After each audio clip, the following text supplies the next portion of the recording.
Deu um rebuliço danado, um baita de um estardalhaço. Agora a Malu Gaspar traz na sua coluna do Globo uma informação. Eu vou te contar o que está por trás dessa notícia, que talvez seja algo mais importante do que a própria informação da Malu Gaspar.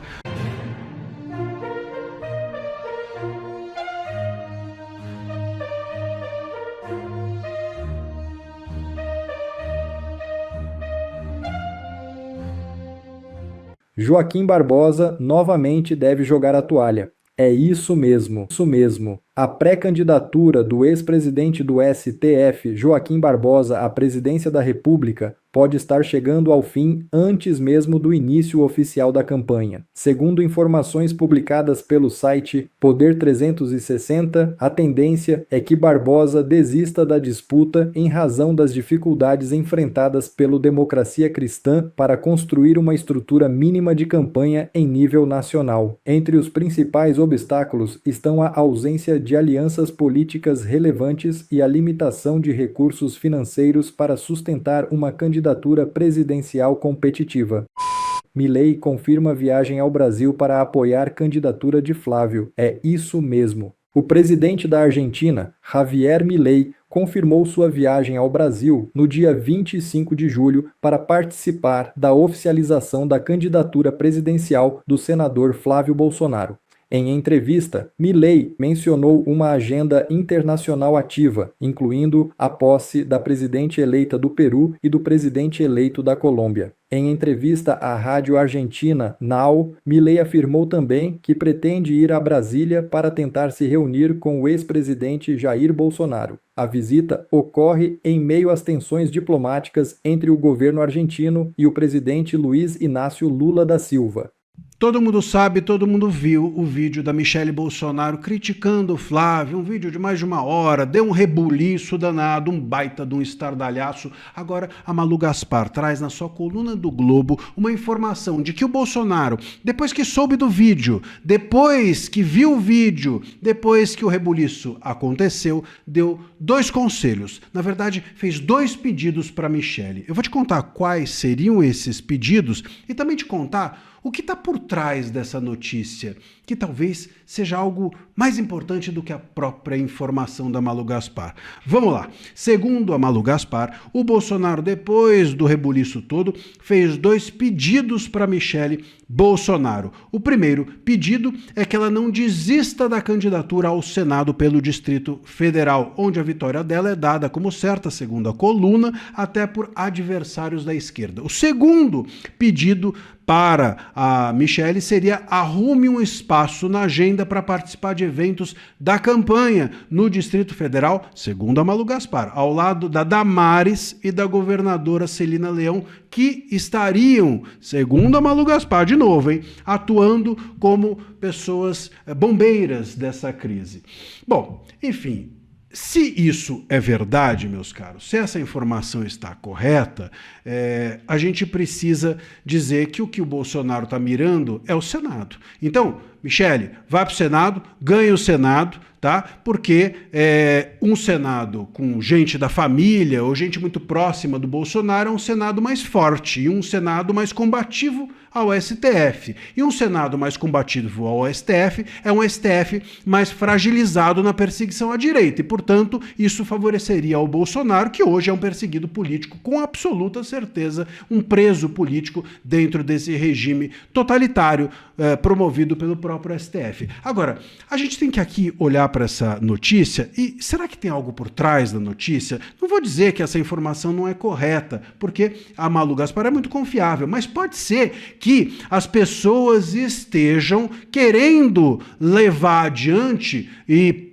plantar, vamos dizer assim, na imprensa, uma informação que as favoreça. Você entende? Acontece muito isso. Alguém canta uma bola e não é bem assim a bola. O que poderia estar por trás de uma uma informação dessa? Poderiam estar querendo ressuscitar a Michele Bolsonaro, né? Então, se o Bolsonaro não disse isso, se isso foi dito como se fosse algo que o Bolsonaro disse e assim saiu na imprensa, talvez a tentativa seja a de pessoas ligadas à ala Michele Bolsonaro de ressuscitá-la. Porque, claro, o Bolsonaro dizendo, olha, não desista da campanha, é uma forma de dizer que a campanha da Michele está abençoada pelo Bolsonaro. E uma campanha abençoada pelo Bolsonaro, meus caros, claro, tem muita chance de êxito. Seria uma forma de fazer com que a Michele saísse do limbo, saísse do chão, onde ela acabou ficando por conta dessa história toda. Ela saiu queimada, essa que é a verdade. Então, seria uma forma de ressuscitar a campanha da Michele Bolsonaro. Se o próprio Bolsonaro dissesse, vai lá e se candidata e não desista, esteja aqui, esteja ali, bom, essa bênção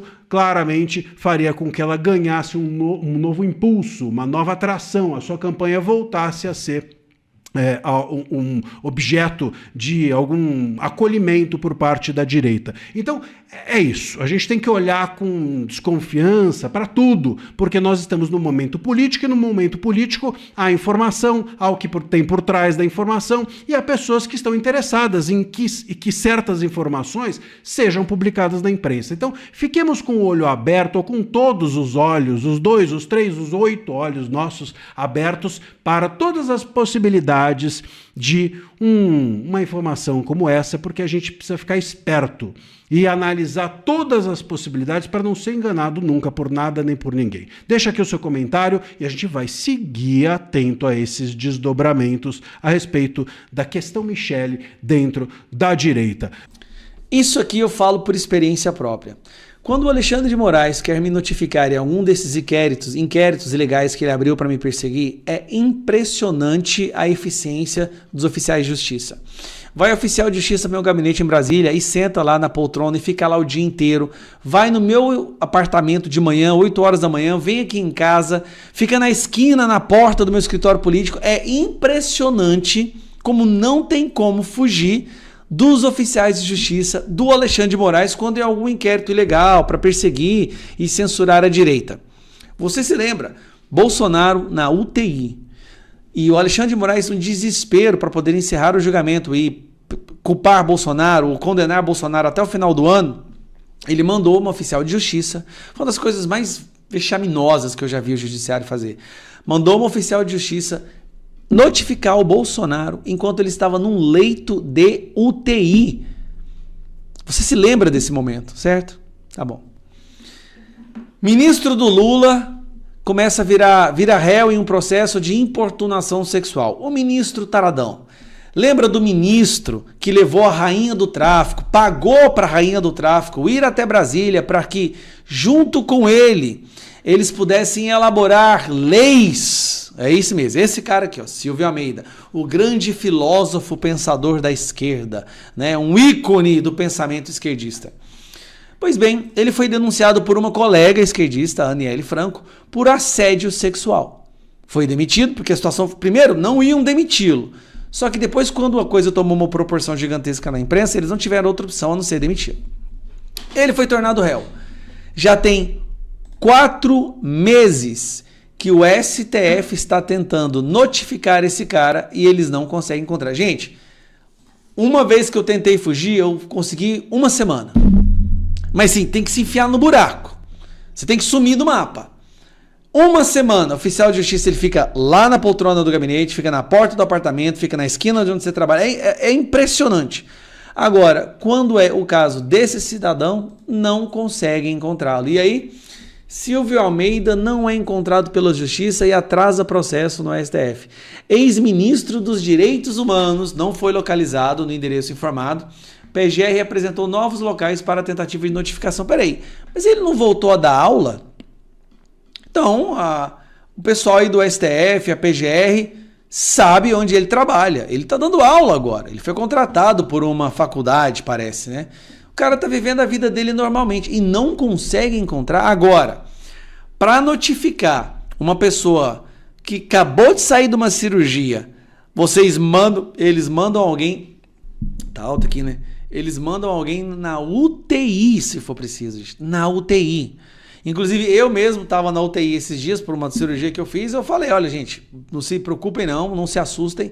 A qualquer momento pode chegar um oficial de justiça aqui a mando do Alexandre de Moraes e vocês vão ser obrigados a deixar ele entrar para me notificar enquanto eu estava todo entubado lá, todo dopado de remédio, por conta da cirurgia que eu fiz.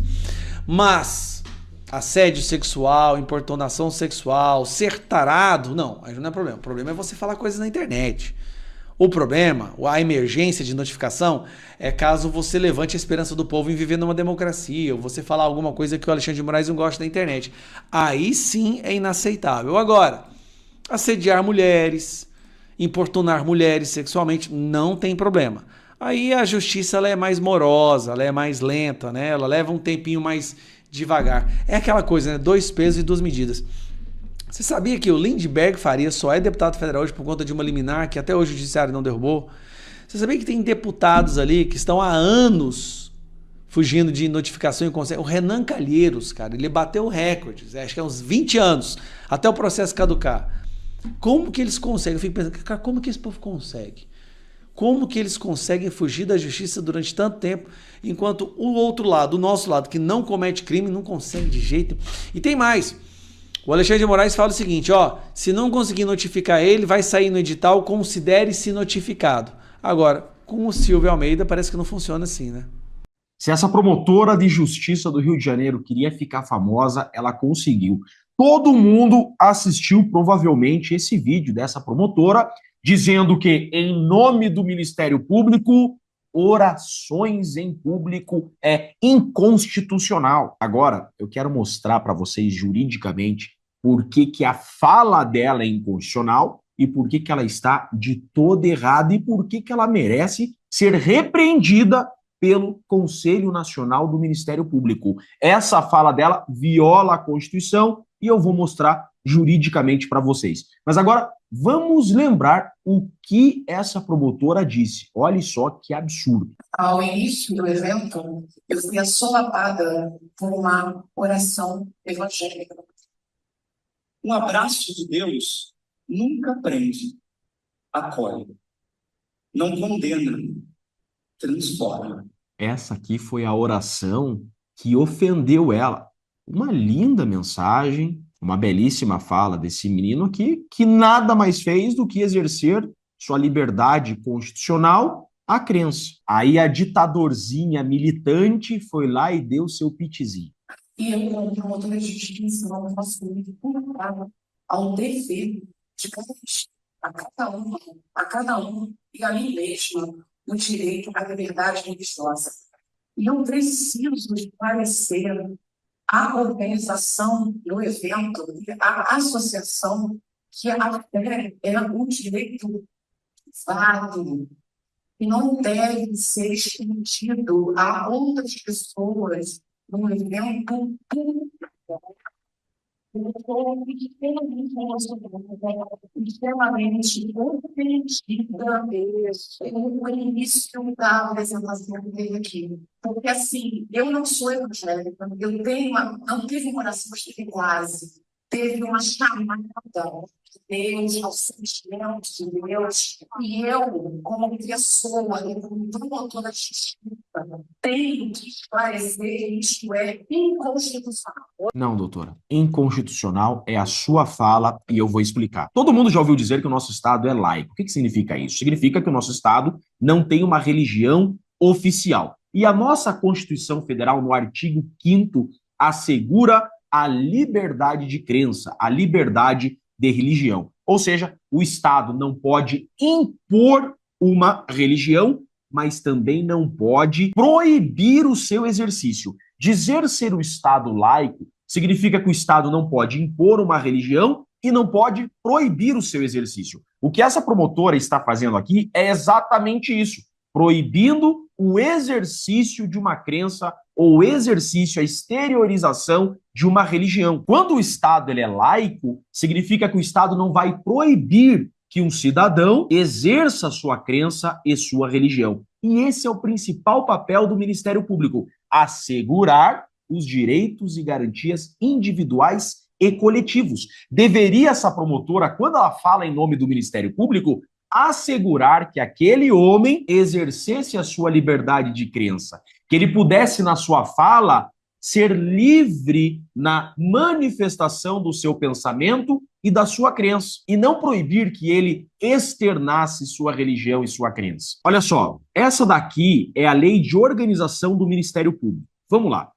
O Ministério Público, instituição permanente e essencial à função jurisdicional do Estado, é responsável perante o Judiciário pela defesa da ordem jurídica e dos interesses indisponíveis. Por exemplo, interesses indisponíveis, a vida. A vida é o interesse indisponível da sociedade pela fiel observância da Constituição e das leis, e será organizado nos estados. Artigo 3º. São funções institucionais do Ministério Público velar pela observância da Constituição. Vem a Constituição da República, artigo 5º. O que é o artigo 5º? O artigo 5º nós chamamos de cláusula pétrea. São os direitos individuais e coletivos, imutáveis.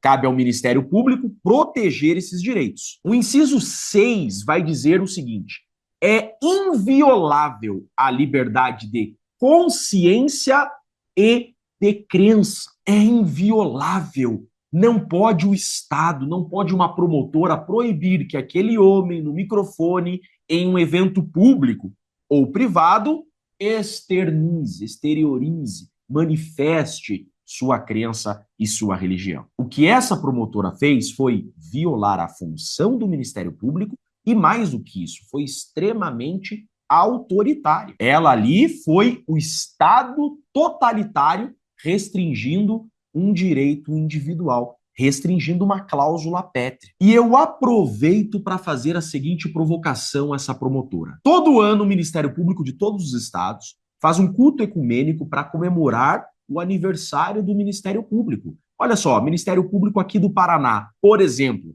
você acha isso daqui em todos os estados. Celebração, culto ecumênico marca comemoração do Dia Nacional do Ministério Público. A celebração de culto ecumênico na sede do Ministério Público do Paraná marcou o Dia Nacional do Ministério Público e as comemorações de fim de ano. A cerimônia contou com a presença de procuradores de justiça, promotores, servidores, além da apresentação de um coral do Ministério Público. O que essa promotora tem a dizer sobre isso daqui, ó? Um coral do Ministério Público. Olha, pastor e padre na sede do Ministério Público. Olha só isso daqui, um culto para comemorar o aniversário do Ministério Público. Isso aqui acontece todo ano em todos os ministérios públicos do Brasil. E segundo ela, só ela, isso aqui é inconstitucional. Então veja que a perseguição aos cristãos já começou. Nós não estamos levando isso a sério. Você tem uma promotora de justiça que pertence a uma instituição que foi criada para proteger direitos individuais, manifestamente cerceando o direito ao culto, cerceando o direito à liberdade religiosa e de crença. Isso aqui é absurdo. Eu vou tomar medidas judiciais cabíveis, vou denunciar isso daqui no Conselho Nacional do Ministério Público. Agora, isso é importante que os cristãos vejam.